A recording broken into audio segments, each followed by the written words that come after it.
وكل بدعة ضلالة وكل ضلالة في النار أما بعد فأعوذ بالله من الشيطان الرجيم يا أيها الناس أنتم الفقراء إلى الله والله هو الغني الحميد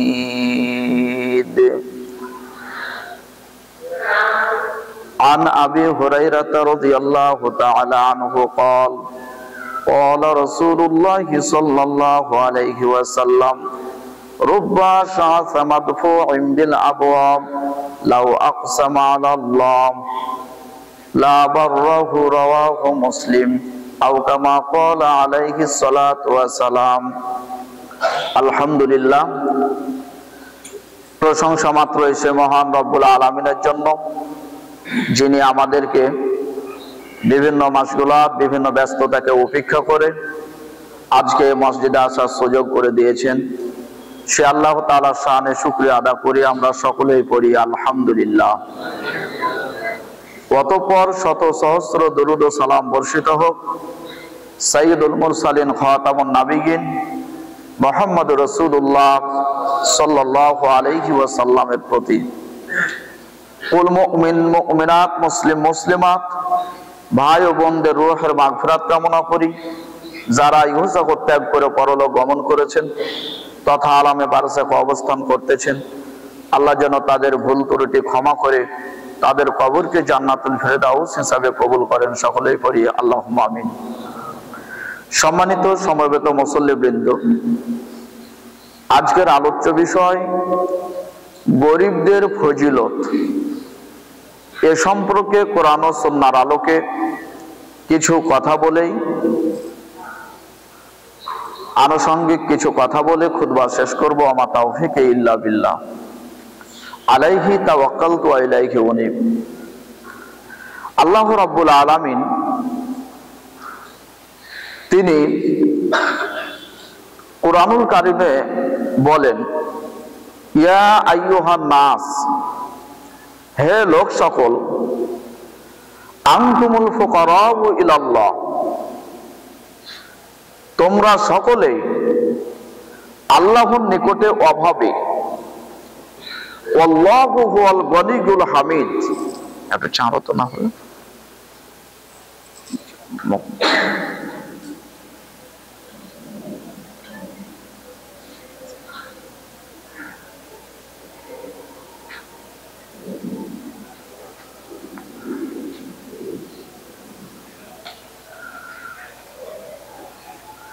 আল্লাহু হুয়াল গনিয়ুল হামিদ আর আল্লাহ হলেন অভাব মুক্ত এবং প্রশংসিত তাহলে এখানে আল্লাহ রাব্বুল আলামিন পৃথিবীর সকল মানুষকে তিনি লক্ষ্য করে বলছেন ইয়া আইয়ুহান নাস সকল মানুষ উদ্দেশ্য আনতুমুল ফুকারাউ ইলাল্লাহ তোমরা সকলেই আল্লাহর নিকট অভাবী এই অভাবী আপনার মনে হচ্ছে অনেক টাকা পয়সা আছে তারপরে আপনার মধ্যে কিছু না কিছু অভাব থাকার কথা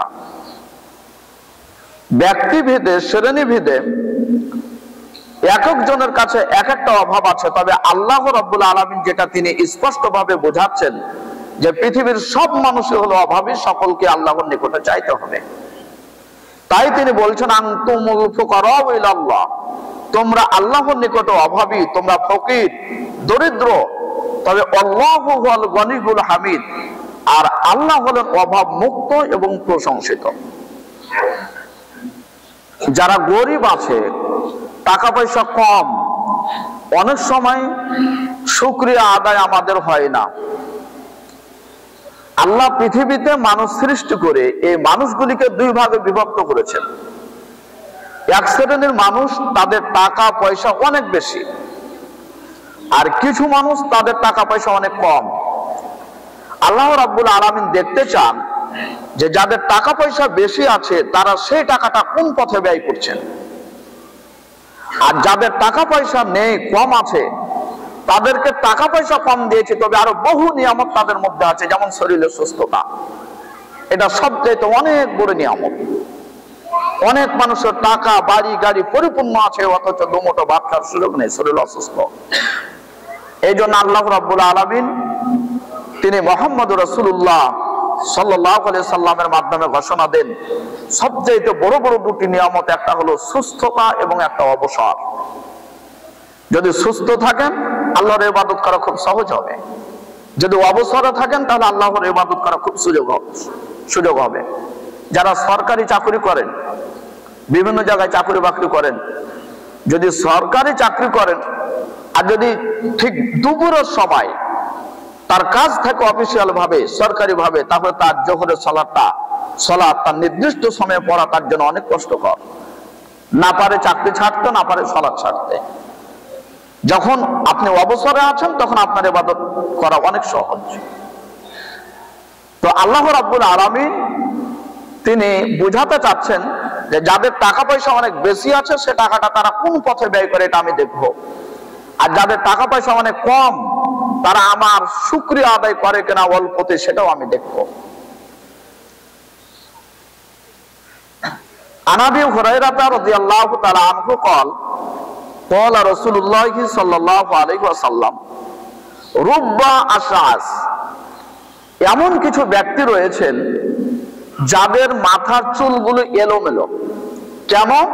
হাদিসের বিশ্লেষণে পাবেন যে তাদের মাথায় তেল দেওয়ার মতো কোনো টাকা পয়সা নেই, আর মাথায় যখন তেল দেওয়ার সুযোগ হয়নি তখন মাথা চিরুনি করলো সে চুলটা বাঁকা চুল সোজা হবে না।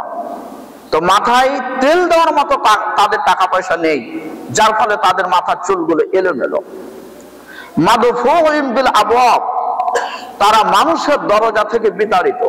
আপনার দরজায় যদি যায়, আপনার বাড়িতে যায়, তাহলে তাকে ভালোভাবে বসতে দিবেন না। সে যদি কোনো কথা বলে তাহলে আপনি কথা শুনতেও চাইবেন না। তার মানে লোকটা কেমন দেখেন, রাস্তাঘাটে দেখতে পাওয়া যায় অনেক মানুষ আছে তার মাথার চুলগুলো এলোমেলো, পোশাকগুলি খারাপ ছেড়ে আছে, তবে আপনি খুব সুন্দর পোশাকে আছেন। আজান হলো আপনি গাড়িতেই থাকলেন, আর ওই ব্যক্তি আজান হলো গাড়ি ছেড়ে দিল, মসজিদে চলে গেল। দেখতে পাওয়া যায় এরকম ব্যক্তি। যারা জুতা পরেন, খুব হাই লেভেলের জুতা পরেন, জায়েজ আছে, তবে ওই জুতা পরে যদি আপনার রাস্তাঘাটে মাঝে মধ্যে যদি মনে হয় যে এই জুতা পরেছি আবার উজু করতে হবে, জুতা খুলবো খুব কঠিন, তাহলে ওই জুতা বিরত থাকতে হবে পরা থেকে। ওই বিষয়ে আজকে ওই পয়েন্ট আলোচনা করছে না। এত সুন্দর জুতা পরলেন, উজু করতে মন চাচ্ছে কিন্তু জুতা খোলার ঝামেলাতে সালাতটা বলছেন তাকে পরে পড়বে। যদি এমন হয় তাহলে ওই জুতা আপনার জন্য পরা নিষেধ। তো আল্লাহ রাসূল বলছেন দুটি বিবরণ। এক নম্বর দিলেন চুলগুলো একেবারে এলোমেলো, মাথায় তেল দেওয়ার মতো টাকা নাই। নারীরও মধ্যে এরকম কিছু নারী আছে, পুরুষের মধ্যে এমন কিছু পুরুষ আছে তেল নাই, তার টাকা নেই, তাই তেল কেনার সুযোগ নেই। তারপরে তাদের অন্যের বাড়িতে গেলে জায়গা নেই তাদের থাকার। আল্লাহ রাসূল বলছেন লাউ আকসামা আলাল্লাহ, এরা যদি আল্লাহর নামে কোনো কিছু শপথ করে, লা বাররাহু, আল্লাহ তাদের শপথটা গ্রহণ করে। তার মানে এই হাদিসের বিচার বিশ্লেষণ কি, যে লোকটা তেল নাই, মাথায় সিঁথা নেই, পোশাক ভালো নেই, কিন্তু তার তাকওয়াতে এত পরিপূর্ণ যে আল্লাহ তার তাকওয়ার কারণে সে আল্লাহর কাছে কিছু কথা পেশ করলে আল্লাহ সেটা গ্রহণ করবে। আর আমার আপনার টাকা পয়সা পোশাক সবকিছু আছে, তবে আমার বিষয়ে আপনার বিষয়ে আল্লাহ এত গ্যারান্টি দেননি। খুব খাওয়া দাওয়া করে, ভালোবাসাতে থাকে, ভালোভাবে চলাফেরা করি, সালাতে ধার ধারি না, নিয়ম কানুনের ধার ধারি না, বড় মানুষকে সম্মান করি না, ছেলেকে স্নেহ করি না, এইভাবে চলাফেরা যদি হয় তাহলে আপনার বিষয়ে আল্লাহ অঙ্গীকার দেননি। তাহলে এই হাদিস থেকে আমরা যেটা বুঝতে পারলাম যে যারা অভাবী থাকবে, যারা দরিদ্র থাকবে, তাদেরকেও ধনী মানুষের ভালোবাসা উচিত। খুতবা হোক বা স্বাভাবিক বক্তব্য হোক, দুই দিক আলোচনা না করলে বক্তব্য স্পষ্ট হয় না। আজকে গরিবদের সম্পর্কে বলছি, ধনীদের স্পেশাল ফজিলত আছে, কোন সময় হলে তখন আলোচনা করবে ইনশাআল্লাহ। আন মুসাব ইবনে সাদ রাদিয়াল্লাহু আনহু قال রাআ সাদুন আন্না লাহু ফাজলান আলা মান দুনাহু। মুসাব ইবনে সাদ একজন বিখ্যাত সাহাবী, তিনি বলছেন যে সাদ বিন আবি ওয়াক্কাস নিজেকে অন্য ব্যক্তির উপর অনেক বড় মানুষ মনে করলেন, অনেক প্রাধান্য মনে করলেন নিজে নিজে। যেমন আমাদের মধ্যেও কেউ আছেন নিজে নিজেই হিসাব করেন বাড়িতে বসে, ওর আর কি আছে, ওর থেকে আমি অনেক ভালো, নিজে নিজে মনে হয়। তো সাহাবী সাদ বিন আবি ওয়াক্কাস খুব যোগ্য সাহাবী, আমি তার বিশ্লেষণ করে যাচ্ছি। তিনি নিজে নিজে মনে করলেন যে আমি অন্য মানুষের চাইতে অনেক মর্যাদাবান। কেন? একজন আলেম, একজন ডাক্তার, একজন মাস্টার, একজন বিত্তশালী, সে স্বাভাবিক নিজে নিজে এটা মনে করতেই পারে যে আমি অন্য মানুষের তুলনাতে অনেক ভালো। এটা মনে হয় অনেক সময়, আর শয়তান তো ধাক্কাতেই আছে। তো এই চিন্তাটা আসলো সাদ বিন আবি ওয়াক্কাস সাহাবীর মধ্যে। আল্লাহ রাসূল বুঝতে পেরেছেন যে সাদ বিন আবি ওয়াক্কাসের এই চিন্তা চেতনাটা এমন যে আমি অন্য মানুষের তুলনাতে অনেক ভালো। তখন আল্লাহ নবী বলছেন, হাল তুনসারুনা ওয়া তুরযাকুনা ইল্লা বিদুআফাইকুম। সাদ বিন আবি ওয়াক্কাস, তুমি তো নিজেকে মনে করছো ওই গরিব মানুষগুলি কোনো দাম নেই, ওই গরিব মানুষগুলির তুলনাতে তোমার অনেক মর্যাদা পাবে। মনে রাখো, যে কোনো যুদ্ধে যে যুদ্ধটা জয় করো, এই বিজয়টা আল্লাহ তাআলা ওই গরিবদের ওসিলাতে নামায়। তারপর আরেকটা বললেন, ওয়া তুরযাকুন, এবং তোমাদেরকে যে সপ্তাহ আকাশের উপর থেকে আল্লাহ রিজিক পাঠায়, এই রিজিকটা ওই গরিবদের দুয়ার বিনিময়ে পাঠানো হয়। এখন আপনাকে বলি, সাদ বিন আবি ওয়াক্কাস কেন নিজে নিজে চিন্তা করলেন? কেন নিজে চিন্তা করলেন যে আমি অন্য মানুষের তুলনাতে অনেক ভালো? এটা কেন চিন্তা করেছিলেন? কয়েকটা কারণে। এক নম্বর, সাদ বিন আবি ওয়াক্কাস তিনি প্রথম সারির মুসলমান ছিলেন। যারা প্রথমে ইসলাম গ্রহণ করেছেন তার মধ্যে ছিলেন সাদ বিন আবি ওয়াক্কাস, প্রথম দিকের মুসলমান। এক। দ্বিতীয় নম্বর, তিনি বহু যুদ্ধে অংশগ্রহণ করেছেন, এবং যে যুদ্ধে গেছেন, বহু যুদ্ধে যে বীরত্বের সাথে তিনি জিহাদ করেছেন। তাহলে তিনি প্রথম দিকের মুসলমান, তাহলে তার মধ্যে একটা ধাক্কাচ্ছে কথা যে আমি তো আগের মুসলমান, যারা ইসলাম আগে কবুল করেছে তাদের মধ্যে আমি একজন। দ্বিতীয় নম্বর, তিনি বড় বড় তিনি যুদ্ধে অংশগ্রহণ করেছেন এবং খুব বীরত্বের সাথে যুদ্ধ করেছেন। তাই তিনার মনের চিন্তা চেতনা, ওই গরিবগুলি তো আমার মতো যুদ্ধ করতে পারেনি, আমি যে যুদ্ধ করেছি তারা করতে পারেনি। তৃতীয় নম্বর, সাদ বিন আবি ওয়াক্কাস তিনি অনেক বিত্তশালী ছিলেন, টাকা পয়সা অনেক বেশি ছিল। আমার মতো নয় যে এদিক টানলে ওদিক উদাম, এমনটা না, অনেক টাকা পয়সা তার ছিল। তো সাদ বিন আবি ওয়াক্কাস জিহাদের জন্য, এই দিনের জন্য লক্ষ লক্ষ কোটি কোটি টাকা তিনি ব্যয় করেছেন। তাহলে তার বিষয়ে আমরা তিনটা বর্ণনা পেলাম। এক নম্বর, তিনি প্রথম সারির মুসলমান। দ্বিতীয় নম্বর, তিনি বহু যুদ্ধে অংশগ্রহণ করেছেন। তৃতীয় নম্বর, বহু টাকা পয়সা তিনি দান করেছেন। তাই সাদ বিন আবি ওয়াক্কাসের চিন্তা চেতনা যে আমি অন্যান্য মানুষ থেকে অনেক মর্যাদাবান। তো আল্লাহ রাসূল কথাটা তিনি গ্রহণ করলেন না। তাই তিনি তাকে বললেন যে তুমি এগুলি করেছো ঠিক আছে, এগুলির জন্য তুমি আল্লাহর কাছে শুকরিয়া আদায় করতে পারো, তবে তুমি এই কথাগুলি তুমি পেশ করে অন্য মানুষকে নিচে দেখে নিয়ে যাবে, নিজেকে বড় মনে করবে, এটা হবে না। যদিও তুমি প্রথম সারির মুসলমান, যদিও তুমি যুদ্ধে অংশগ্রহণ করেছো, জিহাদে অংশগ্রহণ করেছো, যদিও তুমি বহু টাকা তুমি দান করেছো, তারপরে তোমার এই মন্তব্য ঠিক হয়নি।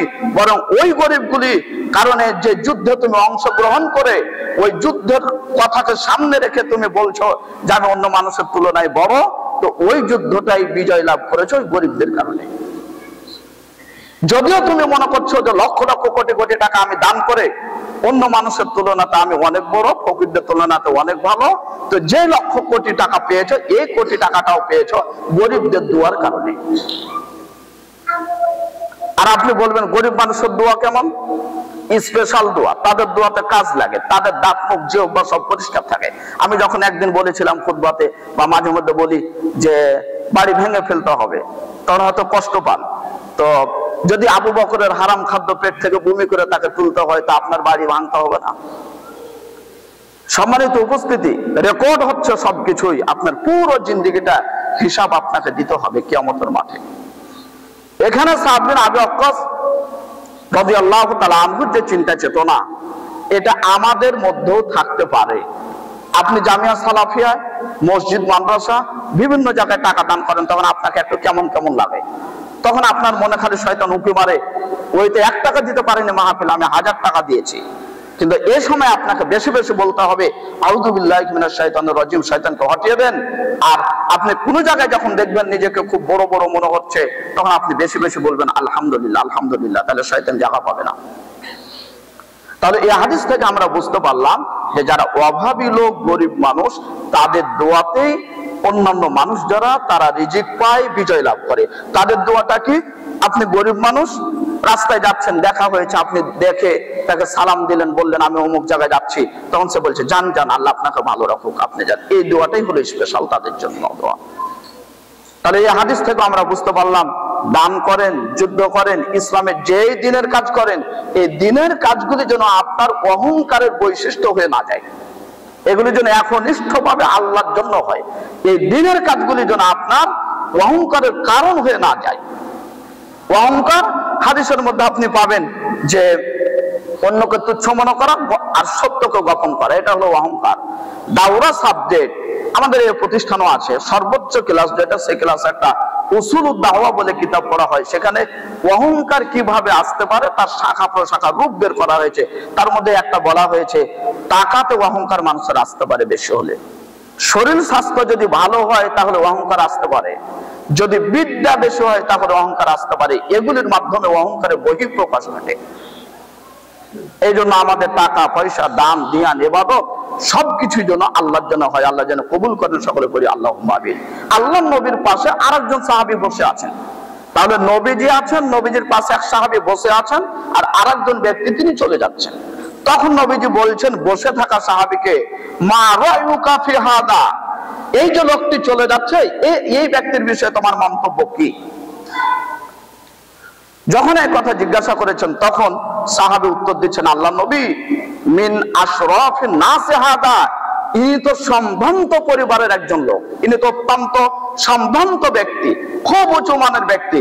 যেমন উঁচু মানের ব্যক্তি, যদি আল্লাহর কসম করে, সাহাবী বলছেন আল্লাহর কসম, এই ব্যক্তি যদি কোনো নারীকে বিবাহের প্রস্তাব দেয়, তো নারীরা বিবাহের প্রস্তাব গ্রহণ করবে। তার মানে একটা মহিলার যদি কিছুই না থাকে, মেয়ের কিছুই না থাকে, আর যদি বলে যে একজন সরকারি চাকরিজীবী, সে যদি বলে যে আমি তোকে বিবাহ করব, তো তার মনটা এমনি নরম হয়ে যাওয়ার কথা। তো সাহাবী বলছেন, যিনি হেঁটে যাচ্ছেন, চলে গেলেন, ইনি এত সম্ভ্রান্ত ব্যক্তি যে কোনো নারীকে যদি বিবাহের প্রস্তাব দেয়, তাহলে সাথে সাথে সে বিবাহের প্রস্তাব গ্রহণ করবে। দ্বিতীয় নম্বর সাহাবী বলছেন, আল্লাহ নবী, ইনি এমনই ব্যক্তি, ইনি যদি কোনো সুপারিশ করে, তাহলে জনগণ সুপারিশটা গ্রহণ করবে। আমি আপনাকে কোনো সুপারিশ যদি এখানে করি, আপনি নাও গ্রহণ করতে পারেন।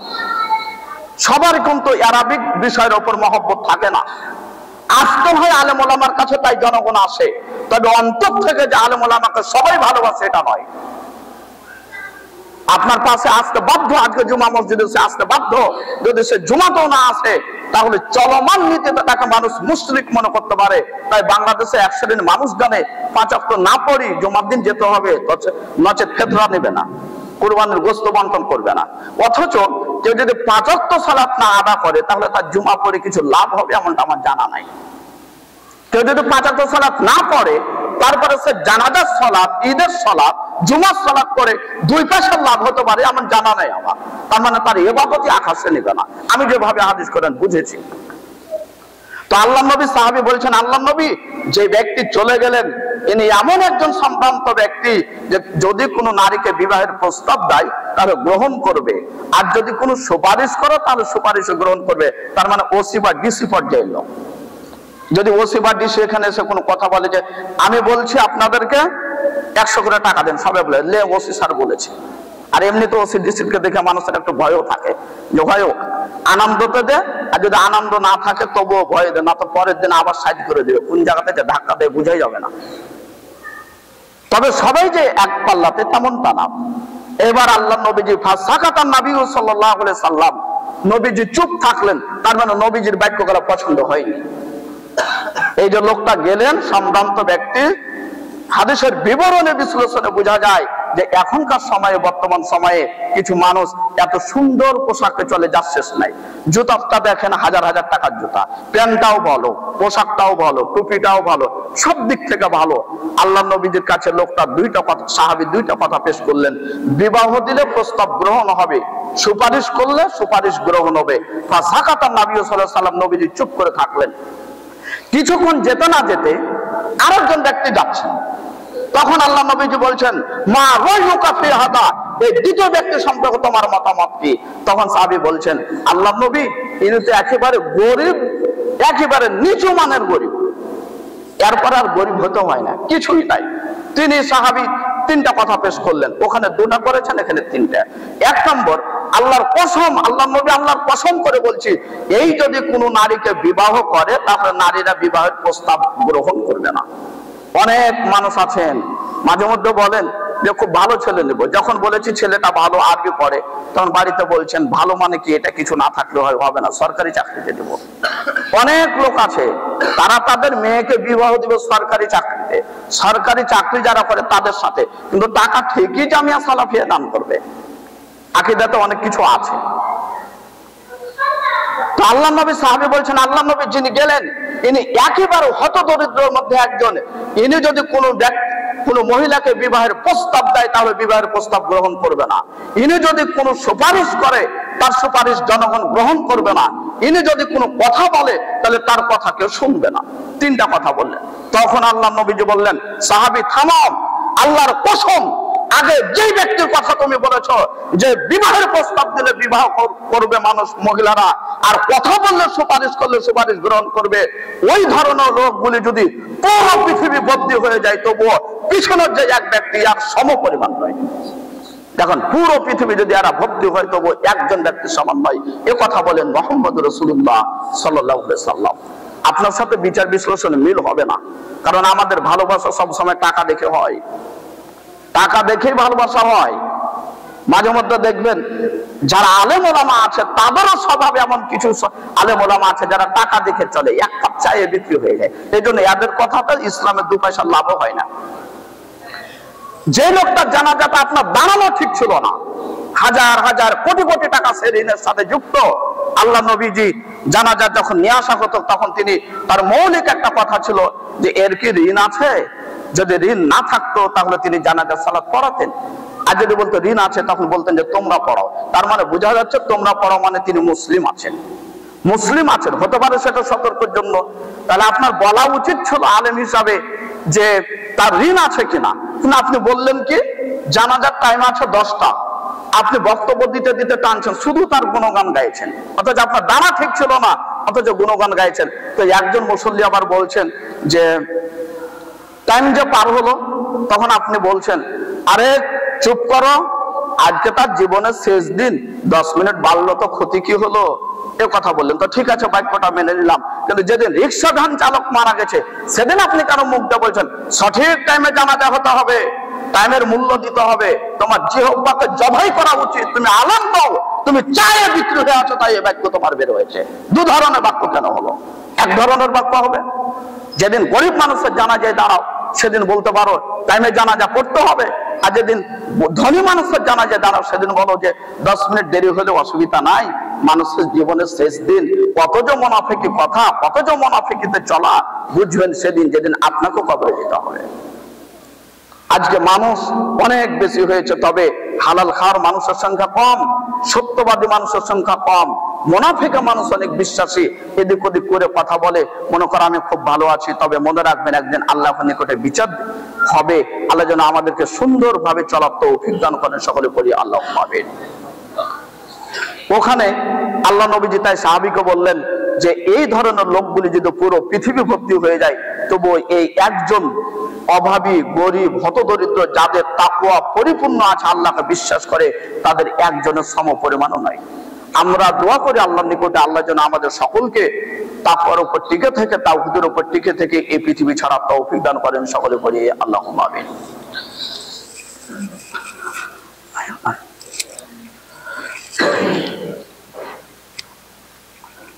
আলহামদুলিল্লাহি ওয়াহদা ওয়াসসালাতু ওয়াসসালামু আলা মান লা নাবিয়্যা বা'দা, আম্মা বা'দ।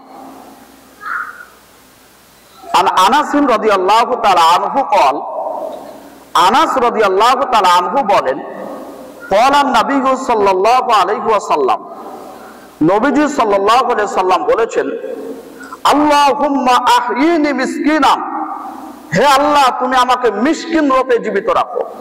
তিনি খুব বিনয়ের জন্য এই কথাগুলি বলছেন, তিনি দোয়া করছেন আল্লাহর কাছে যে আল্লাহুম্মা আহয়িনি মিসকিনান, হে আল্লাহ তুমি আমাকে মিসকিন রূপে জীবিত রাখো, ওয়া আমিতনি মিসকিনান, এবং তুমি আমাকে মিসকিন রূপে মৃত্যু দান করো, ওয়াহশুরনি ফি জুমরাতি মাসাকিন, এবং তুমি মিসকিনদের দলে কিয়ামতের মাঠে আমাকে উঠায়ো। তাহলে নবীজি তিনটা বাক্য, তিন ধরনের দোয়া করলেন। এক নম্বর, যে তুমি আমাকে মিসকিন হিসাবে জীবিত রাখো।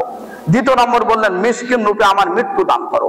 তৃতীয় নম্বর, কিয়ামতের মাঠে মিসকিনদের দলে আমাকে উঠায়ো। ফাকালাত আয়েশা, আয়েশা বলছেন লিমা ইয়া রাসূলুল্লাহ, হে আল্লাহর নবী এই দোয়া কেন করলেন? আপনি তো বলতে পারতেন সোনা দানা দিয়ে আমাকে পরিপূর্ণ করে দাও, খুব সুস্থ রাখো, এটা ওটা বলতে পারতেন। এই বাক্য কেন বললেন? স্বাভাবিক পৃথিবীর মানুষের একটা চাওয়া পাওয়া হলো ভালো খাবো, ভালো থাকবো। এই কথাটা যখন মাথায় ঢুকেছে তখন হারাম থেকে বেঁচে থাকতে হবে মানুষ ভুলে গেছে। তখন চিন্তা চেতনা হয়েছে। বড় বড় আপনি বিদ্যান লেখাপড়া করেছেন, জেনারেল করেন আর অ্যারাবিক করেন, আপনি পণ্ডিত মানুষ, আপনার এটা হিসাব হবে যে আমি যা ইনকাম করি তা খাবো। এটা কেন হিসাব হবে যে সুদ ঘুষ খাওয়া বড় কিছু হবে? এই বাক্য কেন বলছে? আপনি লেখাপড়া শিক্ষিত মানুষ মানে আপনার ভাষা অ্যাকুরেট হবে, আপনার চলাফেরা অ্যাকুরেট হবে। পৃথিবীতে যারা ব্যবসা করে দুই ধরনের মানুষ, যারা ব্যবসা করবে তাদের টাকা বেশি হবে, আর যারা বিদ্যার উপর থাকবে তাদের টাকা কম হবে, তবে ভাষা সঠিক হবে। সুফিয়ান সাউরি বিখ্যাত মুহাদ্দিস, তিনি বলছেন যারা সঠিকের উপর চলে, যারা হালালের উপর চলে তাদের টাকা পয়সা কম হবে। আর কথা বাস্তবতা আছে, আপনি নিজের বিচার নিজে করেন, কাউকে দিয়েন না। দেখেন তো আপনার বাড়িতে 10 লক্ষের মধ্যে কয় লক্ষ টাকা জায়েজ, কয় লক্ষ টাকা বৈধ? সিলনে চাকরি করেন তো আপনি ওই নখ কেটে চুল কেটে মোচ কেটে টাকা নিয়েছেন, ভালো আছে, তো দাড়ি কাটা টাকা যে আপনার না জায়েজ হয়েছে, তাহলে ওই ব্যবসা আপনার চলে না। এভাবে যেন একটার পর একটা দেখবেন। আর যারা আমরা বেসরকারি হোক সরকারি হোক যারা চাকরি করি, আপনি চাকরির অবস্থা দেখেন, কত টাকা বেতন থেকে পান আর কত টাকা মানুষকে মেরে নেন, তখন আপনি বুঝতে পারবেন যে টাকা কত। তখন বুঝতে পারবেন যে সুফিয়ান সাউরি বিখ্যাত মুহাদ্দিস, তিনি যে বললেন যে হালাল টাকার সংখ্যায় কম হয়, তো কথা ঠিক আছে।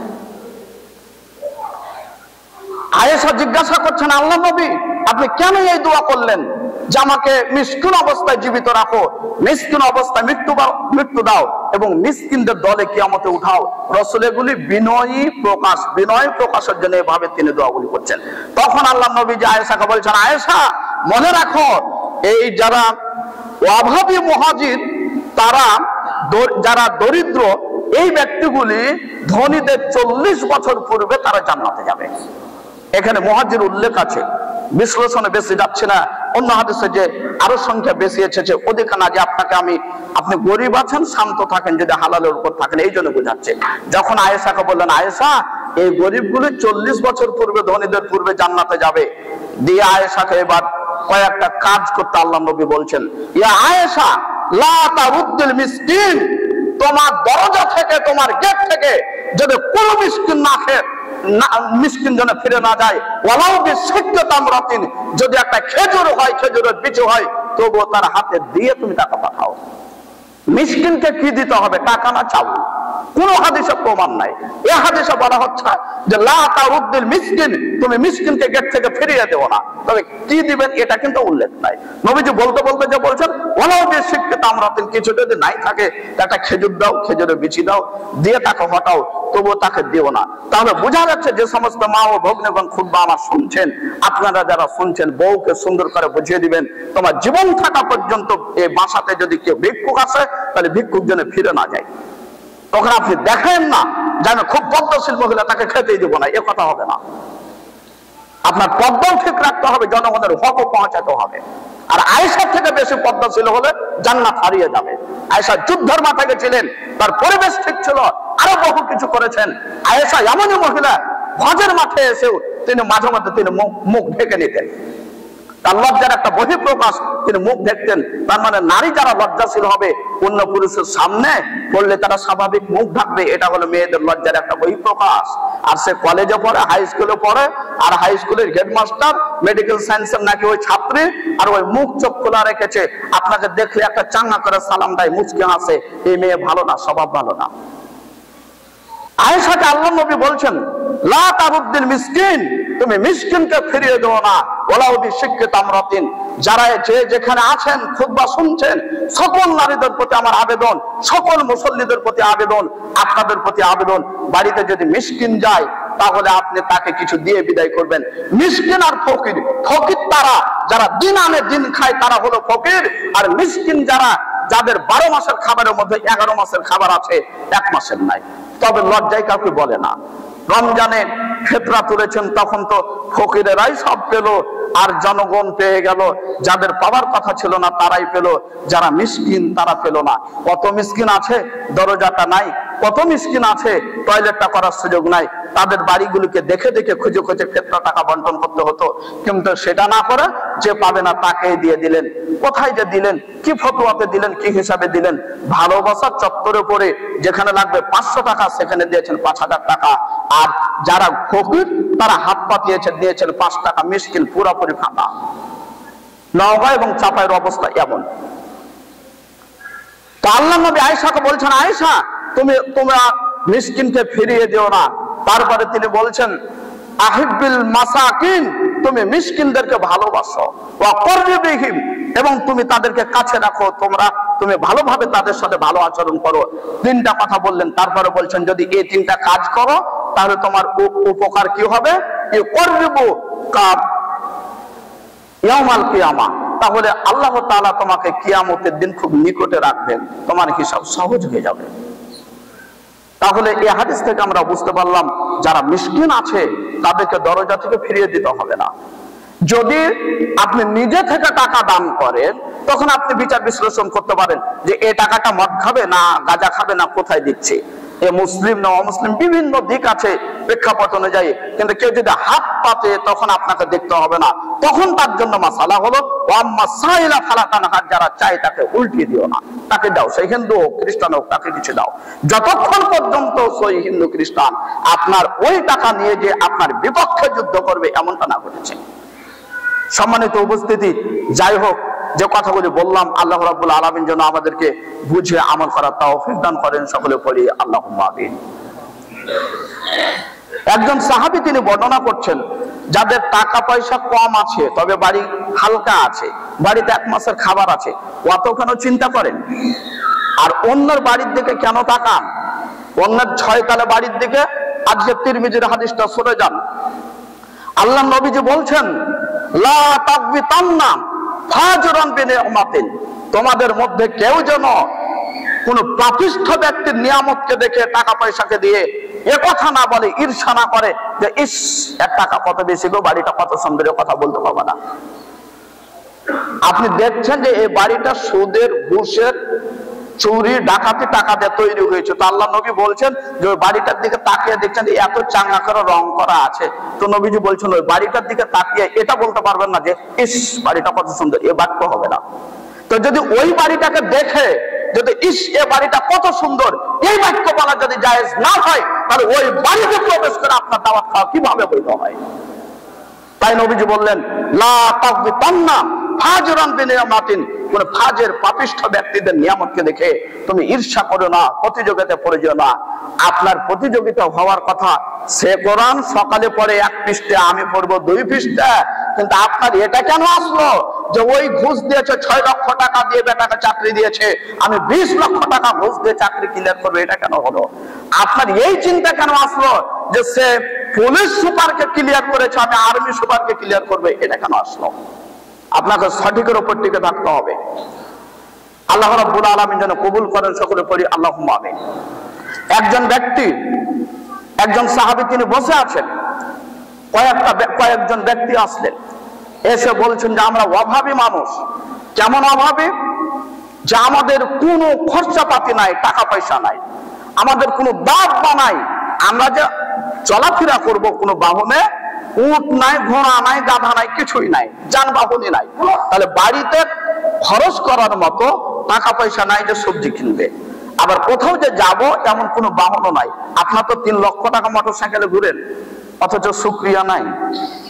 আর একটা তিনি কথা পেশ করলেন। এই 3টা কথা যখন পেশ করলেন, তখন সাহাবী বলছেন, আপনি যদি চান, আপনারা যদি চান, তাহলে আপনারা চলে আসেন এখানে, আমরা আপনাদেরকে সাহায্য করব। তাহলে যে লোকের টাকা পয়সা এমন পর্যায়ে যে বাড়িতে খরচাপাতি করার মতো টাকাই নাই, কোথাও যাবে এরকম চতুষ্পদ যন্ত্র বাহনই নাই, কিছু যা খাবে এমনও জায়গা নাই, এরকম যখন লোকটি এসেছে তখন বললেন যে তোমরা যদি এখানে আসো তাহলে আমরা তোমাদের সহযোগিতা করব। তখন দ্বিতীয় নম্বর হলো যদি তোমরা আমাদেরকে অনুমতি দাও তাহলে আমরা বাদশার কাছে সুপারিশ করবো, বাদশা যেন তোমাদের খাবারের ব্যবস্থা করে। তার মানে প্রজার চিন্তা সবসময় সরকার করবে। আর তৃতীয় নম্বর, যদি তোমরা ধৈর্য ধারণ করো, কারো কাছে যদি না চাও, তাহলে মনে রাখো আল্লাহ তাআলা তোমার এই আল্লাহ রাসূল বলছেন, গরিবেরা, গরিব মুহাজির যারা, তারা ওই ধনী ব্যক্তিদের 40 বছর পূর্বে জান্নাতে যাবে। তখন এই তিনজন ব্যক্তি বলছেন, আল্লাহর কসম, আমরা আপনাদের এলাকায় আসবো না এবং বাদশার কাছে চাইতে যাব না, আমরা ধৈর্য ধারণ করলাম।